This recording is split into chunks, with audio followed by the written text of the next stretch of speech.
Assalamualaikum warahmatullahi wabarakatuh.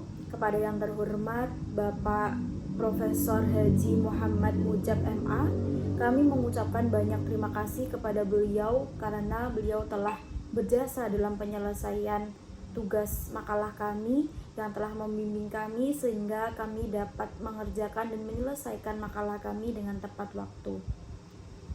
Di sini kami akan mempresentasikan judul makalah kami, yaitu Sejarah Dinasti Ayyubiyah dalam Membangun Peradaban Islam. Nah, makalah ini disusun oleh saya sendiri, Sayyidah Arsyafadila, dan rekan saya, Rizka Nur Ramadhani. Baik, langsung saja kepada pembahasan yang pertama, yakni sejarah berdirinya dinasti Ayyubiyah. Nah, dinasti Ayyubiyah ini merupakan suatu dinasti Muslim Sunni yang bergaris keturunan etnis Kurdi dari Azerbaijan yang berimigrasi ke Irak, yang pernah berkuasa selama kurang lebih 1 abad, yakni sejak abad ke-12 hingga pertengahan abad ke-13. Nah, dinasti yang pemerintahannya berpusat terletak di Mesir ini pernah menguasai hampir seluruh wilayah Timur Tengah. Pendiri dinasti Ayyubiyah ialah Salahuddin al-Ayyubi. Pendiri dinasti Ayyubiyah ini sebelumnya adalah menjadi wazir atau perdana menteri di Mesir di bawah naungan dinasti Fatimiyah. Sejarah berdirinya dinasti Ayyubiyah ini bisa dilacak ketika dinasti Fatimiyah melemah sekitaran tahun 909 sampai 1172. Nah, karena beberapa faktor, dinasti Fatimiyah semakin melemah pada pertengahan abad ke-12. Salah satunya yakni disebabkan oleh permasalahan internal, yakni khususnya pada permasalahan posisi wazir yang diperebutkan. Wazir merupakan seorang penasihat atau menteri berkedudukan tinggi yang biasanya terdapat dalam sistem monarki Islam. Selain itu, faktor internal, juga terdapat permasalahan eksternal, yakni serangan dari pasukan salib ke Mesir juga menjadi salah satu penyebab meruntuhnya atau melemahnya dinasti Fatimiyah. Nah, pada tahun sekitar 1964, Salahuddin al-Ayyubi dan pamannya Shirkuh itu dikirim oleh penguasa Damaskus, Nuruddin Zanki, ke Mesir untuk memberikan bantuan kepada Fatimiyah dalam menghadapi serangan pasukan salib. Dalam pertempuran itu, pasukan Salahuddin dan Shirkuh berhasil mempertahankan Mesir setelah mengalahkan pasukan salib. Karena keberhasilan itu, Shirkuh diangkat sebagai seorang wazir atau perdana menteri di Mesir pada tahun 1169. Namun ia hanya menjabat selama kurang lebih 2 bulan karena beliau meninggal. Selanjutnya, jabatan wazir Mesir digantikan oleh Salahuddin yang berambisi dalam menggantikan Islam Syiah atau peninggalan dinasti Fatimiyah di Mesir dengan Islam Sunni dan melawan orang-orang Franka dalam perang salib.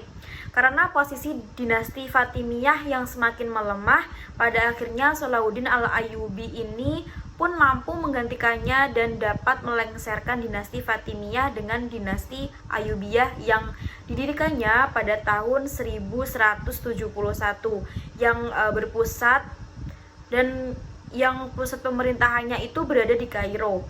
Nah, 3 tahun selanjutnya setelah wafatnya seorang atasan dari dinasti Zankiyah, yakni Nuruddin Zanki, kemudian Salahuddin ini dinyatakan sebagai sultan pertama pada dinasti Ayyubiyah dan memindahkan pusat pemerintahannya di Damaskus, seperti itu. Berikut ini adalah nama-nama sultan yang pernah memimpin dinasti Ayyubiyah. Antara lain adalah yang pertama, yaitu Salahuddin al-Ayyubi. Masa kepemimpinannya ini antara tahun 1174 sampai 1193. Yang kedua adalah Al-Aziz Ibnu Salahuddin. Masa kepemimpinannya mulai dari tahun 1193 sampai 1198. Yang ketiga adalah Al-Mansur Ibnu Al-Aziz. Masa kepemimpinannya tahun 1193 sampai 1200. Kemudian Al-Adid I Ahmad Ibnu Ayyub. Masa kepemimpinannya tahun 1200 sampai 1218. Yang selanjutnya adalah Al-Kamil. Masa kepemimpinannya yaitu mulai tahun 1218 sampai 1238. Yang selanjutnya adalah Al-Adil II. Masa kepemimpinannya mulai tahun 1238 sampai 1240. Kemudian Malik As-Saleh Ayub. Masa kepemimpinannya mulai tahun 1240 sampai 1249. Kemudian Muazzam Suransyah Ibnu As-Saleh, masa kepemimpinannya di tahun 1249 tadi setelah Malik As-Saleh Al-Ayub. Kemudian Syajara Ad-Dur, ini adalah istri Malik As-Saleh, masa kepemimpinannya tahun 1249. Dan yang terakhir ini adalah Al-Ashraf Ibnu Yusuf, masa kepemimpinannya mulai tahun 1250 sampai 1254. Materi selanjutnya adalah periode kejayaan dinasti Ayyubiyah. Nah, pada periode kejayaan dinasti Ayyubiyah ini banyak menorehkan kontribusinya terhadap perkembangan peradaban Islam yang berlangsung pada masa kekhalifahan Salahuddin Al-Ayyubi. Beliau merupakan seorang panglima dalam berperang yang terkenal akan keberaniannya, kegagahannya, dan sangat dihormati. Tetapi ia juga seorang dengan penekanan besar terhadap kemajuan pendidikan. Nah, dinasti Ayyubiyah juga membuat kemajuan besar dalam perekonomian, perdagangan, dan industri. Yang pertama adalah bidang ilmu pengetahuan, pendidikan, dan arsitektur. Pemerintahan Ayyubiyah ini berjaya membangun Damaskus menjadi kota belajar, terlebih lagi pada masa pemerintahan Salahuddin dan Nuruddin Zangki. Damaskus, ibu kota Suriah, masih mempertahankan sisa-sisa arsitektur dan ajaran yang dipelopori oleh kedua tokoh ini. Nuruddin merupakan seorang amir dari wilayah Damaskus yang mana sebelum berdirinya dinasti Ayyubiyah ini, masa kepemimpinan Nuruddin ini telah memberikan sumbangsih terhadap berdiri dan berkembangnya dinasti Ayyubiyah sampai pada wafatnya Nuruddin. Salahuddin sendiri pada tahun 1174 pun akhirnya dapat mengikrarkan berdirinya dinasti Ayyubiyah dengan peninggalan yang ada pada masa pemerintahan Nuruddin di Damaskus, seperti peradabannya di bidang pendidikan dan arsitektur bangunan tetap dilestarikan dan dikembangkan oleh Salahuddin. Salahuddin Yusuf Al-Ayyubi ini sendiri, beliau telah banyak mendirikan seperti rumah sakit dan lain-lain. Nah, selain juga mendirikan madrasah dan 2 rumah sakit di Kairo.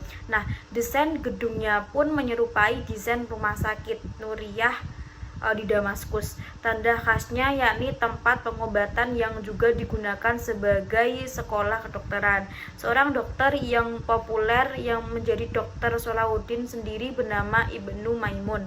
Meskipun ia seorang dari kaum Yahudi, pada pemerintahan Salahuddin Ayyubi, umat Islam pun mulai terlihat mengadakan perayaan Maulid Nabi Muhammad SAW.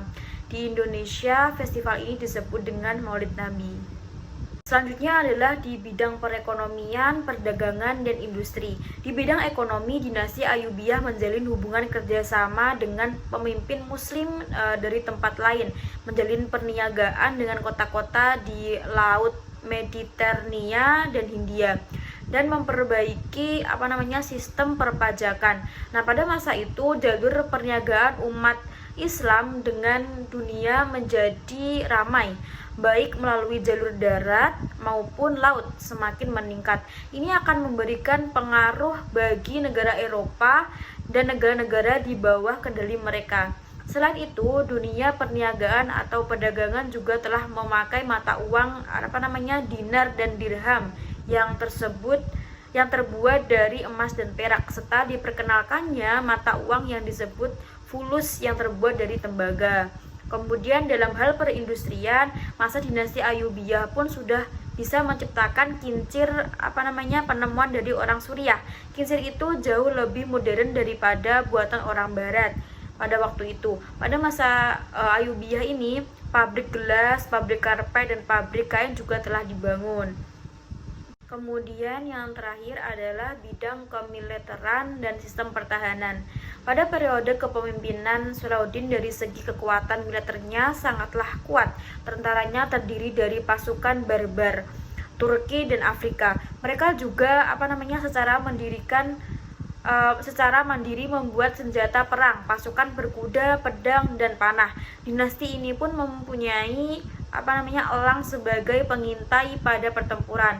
Setelah Salahuddin berkuasa, ia melakukan ekspansi wilayah dengan menguasai Yaman pada tahun 1174, Suriah pada tahun 1180-an, bahkan merebut Yerusalem dari tentara Salib pada tahun 1187. Tidak berhenti di situ, wilayahnya terus meluas hingga berhasil menguasai Afrika Utara, Nubia Utara, Arab Barat, Syam, Mesopotamia, Palestina, dan Transjordania. Salahuddin juga mendirikan sebuah monumen berupa benteng di Kairo dan Muqattam, antara lain benteng Qol al-Jabal atau biasa dikenal dengan nama Benteng Salahuddin Al-Ayyubi yang masih berdiri sampai sekarang ini. Benteng ini berlokasi di Bukit Muqattam di kawasan Medan Sayyidah Aisyah. Membangun benteng ini adalah hasil ide dari Salahuddin sendiri yang dibuat pada tahun 1183. Bahkan pondasi benteng ini diambil dari piramida Batu Giza.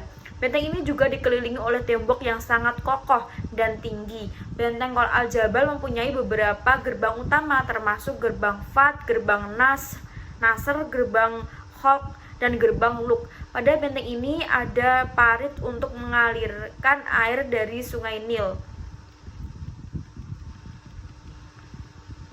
Nah, di kawasan benteng juga terdapat Museum Polis, Kasrul Jauhara atau Museum Permata.